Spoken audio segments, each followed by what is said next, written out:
It is good to be back home. I am back in sunny Florida. I am back to releasing videos. Thank you. It's a lot of fun. And here is another thing that I am back to doing, and I am back to traveling for leisure. Luckily, me and the wife just did a trip to Seattle, which we had an absolute blast with. It is unconventional, as most of the trips that are on this channel are either for work, which I normally don't film because, they're just regular, or aspirational. But in keeping with the vein and wanting to do more normal localized trips within the United States, which is actually a pretty vast place and has great places to visit, I just wanted to show you guys what it is to subsidize, cash payments with credit card points in order to really make trips unforgettable and very memorable. Welcome back to my dad's channel. If you're new here, make sure to click that like button and subscribe, and don't forget to share. Okay, so first things first, you know me, I like to get right to the point. The whole point of this trip was to enjoy some mom and dad getaway time. So my wife actually had her eyes set on the Emerald City. That's what they call Seattle, it's the Emerald City. She has always had them set, as she is a huge Star Wars. Did I say Star Wars? Jesus. A huge Starbucks fan. So that is where the home of the first Starbucks is, and Starbucks Reserve. So you already know that that was always going to be on her bucket list of places.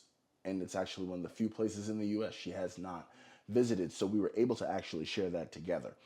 So with that, how do we plan the trip? So here's the thing. She has the Platinum card, which grants us a companion ticket. As long as you buy one main cabin round trip ticket, you get a companion ticket for only the cost of whatever associated taxes there are, up to a maximum of $75. Now, normally people would say you have to use the actual Delta Platinum card in order to pay for it, but I've done this more than once, and each time I've actually used my Platinum card to pay for it, so that we get 5x MR points instead of the 3x Delta points that the Delta Platinum card earns. So essentially, my Platinum card earns better than even the actual Delta card. So we did that, we planned that. So now, here's the problem. We ran into a wrinkle. Our local airport, Palm Beach Airport, small international airport, but the fact is that they had none of the flights that had the proper flight code that were eligible for that companion pass. So that airport is only about 45 minutes away from where I live, but now we had to start searching around.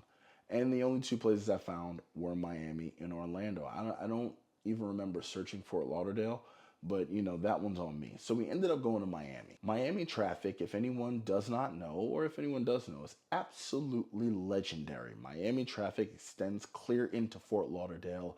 It is horrendous. That is to put it nicely. It is just, well, it's just awful. And that's on the highways. The local streets are an absolute nightmare. So I decided I had to work the day before. So what I decided to do is, let's get a hotel room that's right next to the airport. We'll go there, we'll park the car there. Hey, we'll foot it on the parking when we get back. But, at least we won't have to fight through the traffic for our 8 a.m. flight. We had an 8 a.m. flight, so we had to be there even earlier. So it was just better to do it that way. So what did this guy do? This points and miles guy. I went ahead and I used 11,000 built points in order to grab a Hyatt house right around the corner from Miami Airport. And I have to tell you, this place did not disappoint. Now, Hyatt really came through on the Explorer status, and all of a sudden we get there, and we got there late because of, well, her, don't tell her I said that, but we got there late because of her, and they had actually upgraded the room to a 2-bedroom suite. I didn't know Hyatt houses had those. Then again, it's the first time I ever stayed at a Hyatt house. But I didn't know Hyatt house had those. And you should see this place. Like, as a matter of fact, I'll do some magic with some B-roll. See how I wave with the magic? But you should check this place out. And there were 2 full bedrooms. One of the bathrooms were absolutely huge. And it was comfortable, clean, great Hyatt experience, complete with breakfast the very next morning. And this room ended up actually costing us $0 out of pocket because this was built card for the win. See, you thought I was gonna say something like Chase, because anytime people get on these things, they always talk about Chase or American Express. Yeah, Built is a contender, and Built actually gave me some value. And remember, the car's no annual fee. So now moving on in the news. There was a certain amount of excitement for me going on this trip and to be able to take her, and we were using, subsidies, and we had already had an awesome night. So apparently, when you go to Miami Airport, which is an American hub, when you go there, there are actually two parking lots. There is the Dolphin parking lot and the Flamingo parking lot. So just as a pro tip, just in case you get excited and you head to Miami Airport like this guy, they will actually tell you that the Dolphin parking lot is for American airline departures and everything else is in the Flamingo lot. So now, in my excitement, I literally read that sign and proceeded to quickly turn into the Dolphin parking lot out of sheer excitement. And as you can see, I am just walking and walking. It literally puts you on the exact opposite side of the airport from anything that is not an American flight. And I can tell you, there's just walkway after walkway after walkway. Yeah, so we had a good laugh about that. We got a little bit of cardio, but we were there so early, we didn't actually miss the flight. So now we're on the plane. So we've already had a great hotel experience. I kind of flubbed the parking, but we're good. We're on our Comfort Plus flight. Now, notice I said Comfort Plus and not main cabin. Even though we use a companion tickets, we used our Delta points, which is pretty much the only reason I use them, to upgrade our seats. So we had a leg from Miami to Detroit where we flew Comfort Plus. So we got complimentary drinks and we got some snacks. We got to start the morning off right in order to catch our connecting flight where we upgraded our seats to first class. Once we got first class, we got meal service. We were in big, comfy, spacious chairs. The meal was okay. It is what it is, but first class was still first class. So then, of course, we hit the Seattle Lounge on the way back. On the way there, because we got there, and you can go to Delta Lounges on arrival, which is definitely a feather in Delta's cap because it really helps if you need a coffee or a pick me up, especially after a long flight. We were able to do that. And then we were all of a sudden very happy because now all of a sudden we are in the land of Matt Welter and the land of Kevin Yang. So we were able to, I was really excited about that. She was excited, and we headed to our first hotel. And funny thing is that the Uber driver was actually from South Florida. So he had actually moved from South Florida to Seattle and said that he absolutely loved it. So it's just a fun fact. So here's the deal. We got to our first hotel, which is the Hotel 1000, LXR Resort by Hilton. And that was booked, for cash using the Amex FHR credit because I needed to use it by the end of the year anyway. It was a one-night stay because there was actually a Microsoft convention going on that weekend. So it made hotel bookings kind of crazy because originally we had paid a full cash booking for a stay at the Thompson, but after a YouTube video, we decided to not do that. Somebody gave a very honest review and we didn't like what we heard. So we ended up doing the LXR for one night, and this place did not disappoint. I can tell you right now, I'm a Marriott guy through and through, but Hilton just really took care of me. I'm a total hotel trollop. You know what I mean? I am absolutely a free agent, the freest of all agents, and the treatment, the staff, the appointments. This place was absolutely amazing. They had a fully digital elevator, and then the room in and of itself was great. Wonderful views, partial water view. We actually looked at, we could see, the Wells Fargo building that was there. It was walking distance to Pike's Market. It was just amazing. It was absolutely great. They even had Teslas that the guests could rent if they wanted to, but I was not driving on those Seattle streets, especially after all the flying and traveling that I had done. I was going to be on full blown vacation.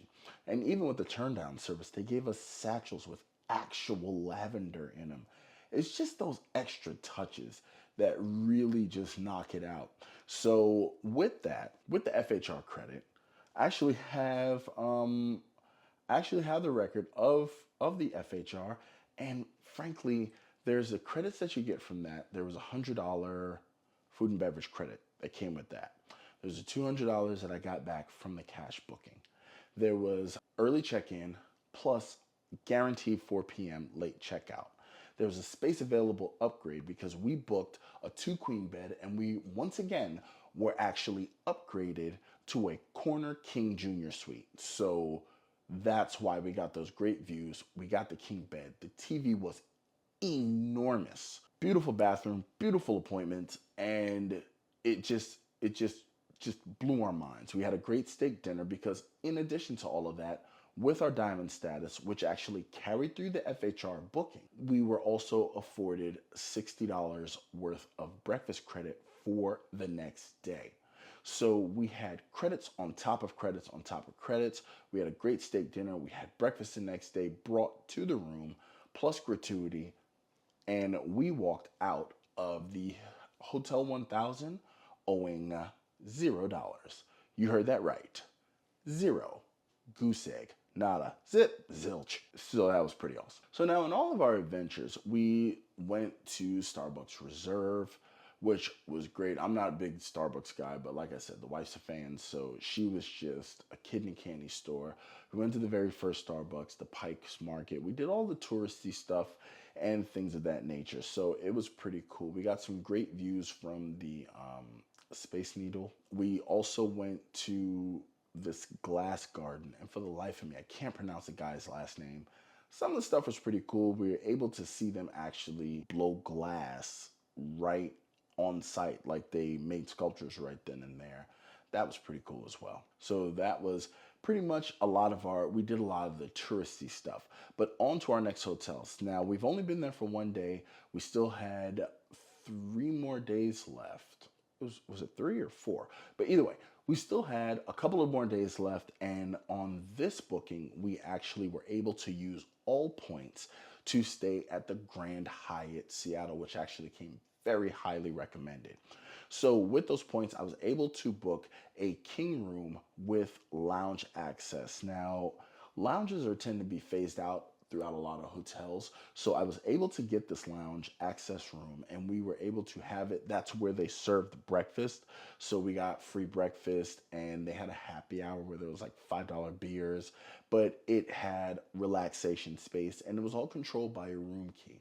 Now, when you go into the Grand Hyatt, they have a very open concept. It was a part of a convention center as well. It had central location around a lot of food, a lot of things. It was right down the street from the Hyatt at Olive 8, which is also a very highly recommended Hyatt hotel. It was within walking distance to the monorail, and that's how we got to the Space Needle and the Glass Garden and all the touristic stuff that we wanted to do. But the Hyatt room was actually pretty nice as well. It was clean. It was a great Hyatt experience. Now, a lot of these hotels, they have like designer soaps and things of that nature, so we felt very luxurious. They also had a Ruth Chris Steakhouse that we were able to enjoy dinner at. So that was a lot of fun. And we walked away from that Hyatt paying a grand total of $5 because I had a beer one night. But other than that, everything else was free. So, the points took care of everything else. So it was a great time before we headed back to the airport in order to get back. Now, with this, we were able to also see the newly remodeled Seattle Centurion Lounge, which I will be doing a separate video on because that place was just absolutely amazing. So that was our trip. Just wanted to share that with you guys. The fact of the matter is I did not go overboard. If you notice, I did not include any cent per point values. I let you know what I paid cash for. I let you know what I paid points for. And the whole point is that I don't want anybody to feel as though getting into the points and miles game means you have to have a stockpile of 1,000,000 points, 500,000 points, because the only thing you're ever allowed to do is go to Borneo or, do round the world trips and finagle it with your points and, jump to Hawaii so that you can switch to Japan Airlines to fly the room and then get to Singapore so then you can loop back and try to do all the first class stuff. You don't have to do that. In some cases, if you have your money saved, you can actually just get subsidies. There's no reason to not have these cards subsidize your life. They don't have to put you on par with the rich and famous, but they can surely make your life easy. So we did a mix of cash payments for certain items, which we had budgeted for. And then also we had points because the points actually drove down the cost of the trip. That Grand Hyatt, that room was absolutely amazing. And I know those points definitely saved us, you know, between $1,000 and $2,000 just to sleep. I was able to get work done while I was out there, and it was just a great regular trip for regular people. Now, don't get me wrong, we will be going to Italy on straight aspirational status, so those videos will be coming. I will be going live. It will happen at very odd times when I am on the other side of the planet, but those trips are also there too. But in any case, we budgeted for that stuff too. So if you use these cards and points and miles responsibly, there is no limit to what it is that you can do. So I just wanted to share this trip with you, and I hope you enjoyed it. So without further ado, I am going to do my pointy thing so you can see some of my other travel stuff. Hope you stayed. Hope you clicked on one. And if you did, then you're probably missing what I'm about to say now, and that is take it easy.